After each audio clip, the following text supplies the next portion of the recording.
Voter പട്ടിക തീവ്ര പരിഷ്കരണത്തിൽ വീണ്ടും രാഷ്ട്രീയ പാർട്ടികളുടെ യോഗം വിളിച്ച് ചീഫ് ഇലക്ടറൽ ഓഫീസർ. ശനിയാഴ്ച രാവിലെ 11 മണിക്ക് തിരുവനന്തപുരത്തെ സ്വകാര്യ ഹോട്ടലിൽ വെച്ചാണ് യോഗം. SIR നടപടികളുമായി സഹകരിക്കണമെന്ന് രാഷ്ട്രീയ പാർട്ടികളോട് ആവശ്യപ്പെടും. ഷിജോ കുര്യൻ ചേരുന്നുണ്ട്. ഷിജോ, നിയമപരമായി കൂടി നേരിടാൻ തീരുമാനിച്ചിരിക്കുന്ന ഇന്നലെ ആ തീരുമാനത്തിലേക്ക് എത്തിയിരിക്കുന്ന സാഹചര്യത്തിലാണ് വീണ്ടും ഒരു യോഗം വിളിച്ചിരിക്കുന്നത്. എപ്പോഴാണ്, എവിടെയാണ് യോഗം?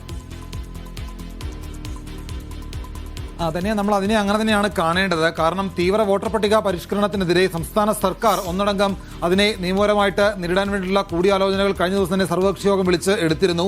അപ്പോൾ നിയമോപദേശം കിട്ടുന്ന മുറയ്ക്ക് ഈ പറയുന്ന നിയമവഴിയിലേക്ക് പോകും എന്നുള്ളതാണ് സംസ്ഥാന സർക്കാരിന്റെ തീരുമാനം.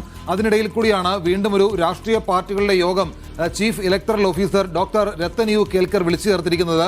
തിരുവനന്തപുരത്ത് വരുന്ന ശനിയാഴ്ച രാവിലെ 11 മണിക്ക് തിരുവനന്തപുരത്തെ ഒരു സ്വകാര്യ ഹോട്ടലിൽ വെച്ചാണ് ഈ കൂടിക്കാഴ്ച. എല്ലാ രാഷ്ട്രീയ പാർട്ടി നേതാക്കളും ഇതിനകത്ത് പങ്കെടുക്കണം. പ്രത്യേകിച്ച് അവരോട് തീവ്ര വോട്ടർ പട്ടിക പരിഷ്കരണവുമായി ബന്ധപ്പെട്ടുകൊണ്ട് SIRമായി ബന്ധപ്പെട്ടുകൊണ്ട് പൂർണ്ണമായിട്ട് സഹകരിക്കണം എന്നുള്ള കാര്യം ആവശ്യപ്പെടാൻ വേണ്ടിയിട്ട് കൂടിയാണ് വീണ്ടും ഒരു യോഗം വിളിച്ചിരിക്കുന്നത്.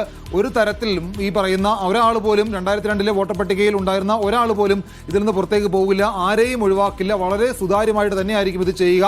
അക്കാര്യങ്ങൾ ഒരിക്കൽ കൂടി രാഷ്ട്രീയ പാർട്ടി പ്രതിനിധികളെ ബോധ്യപ്പെടുത്താൻ വേണ്ടിയിട്ട് കൂടിയാണ് chief electoral officer doctor Rathan U Kelkar വീണ്ടും ഒരു രാഷ്ട്രീയ പാർട്ടികളുടെ യോഗം വിളിച്ചിരിക്കുന്നത്. ഒരു തരത്തിലും ആശങ്കപ്പെടേണ്ടതില്ല എന്നുള്ള കാര്യങ്ങൾ കൂടി രാഷ്ട്രീയ പാർട്ടികളെ അറിയിക്കും.